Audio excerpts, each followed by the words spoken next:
ওম নমো ভগবতে সাইনাথায়। সাইয়ের লীলা, সাইয়ের কৃপা বলে তো শেষ করা কখনোই সম্ভব না। তার অগাধ অসীম অপরম্পার লীলা, তার কৃপা যার উপরে হয়েছে সেই জানে যে সে কতখানি আত্ম উপলব্ধির মধ্যে দিয়ে যায়। সে সারাদিন মানে 24/7 365 days কতটা খুশি সে থাকে। কোনো প্রতিকূলতাই তাকে নাড়াতে পারে না। যত প্রতিকূলতাই আসুক না কেন, তার মধ্যে তার সাই কিন্তু ঢাল হয়ে, একদম প্রোটেক্টেড শিল্ড হয়ে তাকে হেল্প করেন। আর আমি সেই লাকিয়েস্ট পার্সনদের মধ্যে একজন। সাইকে অন্তস্থ করতে পেরে, পুরো জীবনটা সাইয়ের জন্য রেখে দিতে পেরে, সাইকে দিয়ে দিতে পেরে আমি আমি আমি কৃতার্থ। আমাকে যে সাই চুজ করেছেন, যে সাইয়ের ভক্তি আমি করতে পারি, পেতে পারি, এই সিলেকশনটার জন্য আমি আমি স্পিচলেস। আমার ভাষা কম পড়ে যায়। আমি কোনো এক্সপার্ট না ভাষার। তো যেই এক্সপিরিয়েন্সটা শেয়ার করতে চাইছি সবার সাথে, সেটা এরকম। সাইয়ের কল্পবৃক্ষের ব্যাপারে অনেকেই জেনে থাকবে। রাহাতাতে সাই যেই গাছের নিচে বসতেন সেটা হচ্ছে সাইয়ের কল্পবৃক্ষ। কল্পবৃক্ষ বলতে যার সামনে, যাকে ছুঁয়ে তুমি যা উইশ করবে সেটা যদি শুদ্ধ সত্য হয় তাহলে সেটা ফুলফিল হয়ে যাবে। এবার সেখানে গেছি আমি, আমার ছেলে, আমরা দর্শন করতে গেছি কল্পবৃক্ষের। সেখানে একজন খুব বয়স্ক লোক, মাথায় পাগড়ি পরা, সাদা রঙের পায়জামা পাঞ্জাবি পরা, একটা থলে নিয়ে খুব সাধারণভাবে একটিখানি বেঞ্চে বসে আছেন। আমার আগেও একটা পুরো ফ্যামিলি কিন্তু ওই কল্পবৃক্ষ দর্শন করেছে। আমি দূর থেকে সেটা দেখেছি। একটু ডিস্টেন্স ছিল কারণ আমাদের গাড়ি একটু দেরিতেই পৌঁছেছে। এবার যখন আমি আর আমার ছেলে ওই অবধি পৌঁছেছি, তো আমি সত্যিই কিছু জানতাম না সেই মুহূর্তের আগেও কল্পবৃক্ষের ব্যাপারে। তা আমি ওই লোকটিকে দেখে আমার খুব ভালো লাগলো। প্রত্যেকেই যেহেতু সাইয়ের রূপ, আমি তাকে কিন্তু সাইয়ের রূপ বলেই অ্যাকসেপ্ট করলাম। অনেক কৃপা যে আমি তাকে সেই রূপে অ্যাকসেপ্ট করতে পেরেছি। এখন সাই তো বলেছেন, যার মন যেমন তার কাজও তেমন। তো আমি তার কাছে জানতে চাইলাম যে এই কল্পবৃক্ষের ব্যাপারে একটু তুমি আমাকে বলতে পারো? আপনি আমাকে একটু কিছু বলতে পারেন? আমি কিছু জানি না, কি এই কল্পতরুর ব্যাপারটা। তখন উনি আমাকে কল্পতরুর ব্যাপারে বললেন। তারপরে আমাকে বোর্ডটা দেখালেন, বললেন এটার ফটো তুলে নে। তারপরে বললেন যে এই গাছটার ফটো তুলে নে, খুব ভালো করে এই গাছটার ফটো তুলে নে, আর এই গাছটার প্রচার প্রসার করে দে। এই গাছটার ফটো কারোর বাড়িতে রাখলেও তার ভালো, সব মনস্কামনা পূর্ণ হবে। এই গাছটার কথা শুনলেও ভালো। আর যত বেশি প্রচার করবি সেটাও খুব ভালো। সবাইকে বলে দে, সবাইকে বলে দে। রিপিটিটিভলি উনি আমাকে সেটা বলতে থাকলেন। আর আরেকটা ইনস্ট্রাকশান দিলেন, সেটা হচ্ছে যে এটা কিন্তু অবশ্যই বলবি যে যে এই ফটো রাখবে আর যে এই গাছটাকে কল্পতরু বলে মেনে নেবে, তার শুধু একটাই নিয়ম মানতে হবে, যে সে বাইরের কোনো খাবার খেতে পারবে না। বাইরের খাবারটা বর্জন করতে হবে তাকে।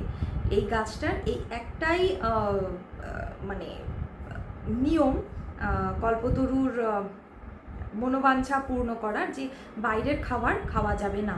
উনি আমাকে বললেন না যে কোনো উপবাস করতে হবে, উনি আমাকে বললেন না যে কোনো ব্রত রাখতে হবে, উনি বললেন না যে অমুক দিন এই পুজো করতে হবে, এই করতে হবে, কিচ্ছু বলেননি, কোনো নিয়ম বলেননি।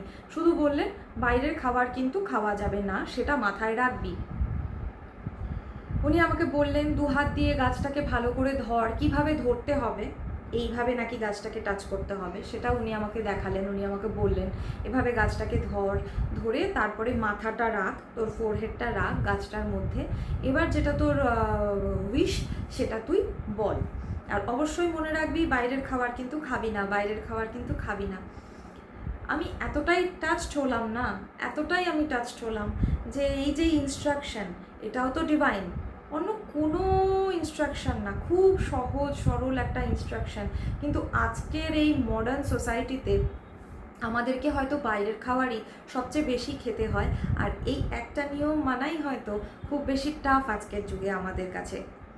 তবুও উনি যেটা আমাকে বলেছেন, সাইয়ের কল্পবৃক্ষ যেটা রাহাতা যাওয়ার পথে আছে, সেটার বিষয়ে আমি সবার সাথে এই মুহূর্তে শেয়ার করলাম আমার নিজের এক্সপেরিয়েন্স।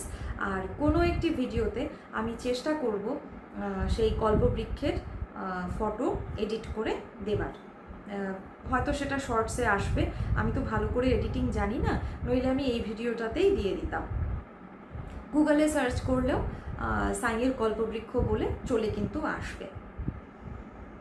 আর যদি কেউ কোথাও আমার সাথে কন্ট্যাক্ট করতে চাও এই ফটোটির জন্য, যেটা আমাকে পার্সোনালি ইনস্ট্রাকশন দেওয়া হয়েছে শেয়ার করার জন্য, সেও নির্দ্বিধায় আমার সাথে যোগাযোগ করতে পারো, আমি অবশ্যই শেয়ার করার চেষ্টা করব। আমি ধন্য সাই আমাকে চুজ করার জন্য, আমাকে সিলেক্ট করার জন্য, কারণ এই কোটি কোটি মানে কত কোটি মানুষ আছে বলুন তো পৃথিবীতে, তার মধ্যে আমাকে কোথাও না কোথাও চুজ করা, যেখানে কিনা সাধারণ মানুষ হয়তো অনেক সময় আমাকে তুচ্ছ-তাচ্ছিল্য করে, সেখানে আমার সাই, আমার ঈশ্বর, আমার পরব্রহ্ম আমাকে এতটা আগলে রাখেন, এত ভালোবাসেন, এতটাই আমাকে হেল্প করেন সব সময়। এই উপলব্ধি, এই আনন্দ যত আমি সবার সাথে শেয়ার করি, আমি আগেও বলেছি আবার বলছি, আমার তত বাড়ে। সবার ভালো হোক, সত্যি কথা বলছি। আর ঈশ্বরের আলোচনা মানেই সৎসঙ্গ, এগুলো শোনাও পুণ্যের কাজ। যখন কিছু করতে পারছো না, কিছু করার হচ্ছে না, মানে বসে বসে একদম বোর হচ্ছ, জাস্ট এই ভিডিও আনএডিটেড আনকাট একদম র ভিডিওটা না হয় চালিয়ে দিয়ে নিজের কাজ করতে থাকো। কানে তো অন্তত যাবে যে কি বলছে দিদি, সাইয়ের বিষয়ে বলছে, কি বলছে, কেমন করে বলছে। আমি বলছি না যে আমার ভিডিওটা স্প্রেড হোক, সেটা আমার উদ্দেশ্যই নয়। আমার একটাই উদ্দেশ্য যে আমার সাইয়ের যে এক্সপিরিয়েন্সগুলো আমি পেয়েছি, উপলব্ধির মধ্যে দিয়ে যাচ্ছি, সেটা সবার মধ্যে আরও শেয়ার করা, প্রচার প্রসার করা। সবটা সাইয়ের হাতে, সাই সব জানেন। আর সবার ভালো হোক, সবার উন্নতি হোক, এই প্রার্থনা আমার সাইয়ের কাছে। বিদায় নিচ্ছি, আবার কখনো লং ভিডিওতে আসবো। শর্টে তো অনেক কিছুই পোস্ট করছি, দেখার চেষ্টা করো, শোনার চেষ্টা করো। ওম নমো ভগবতে বাসুদেবায়।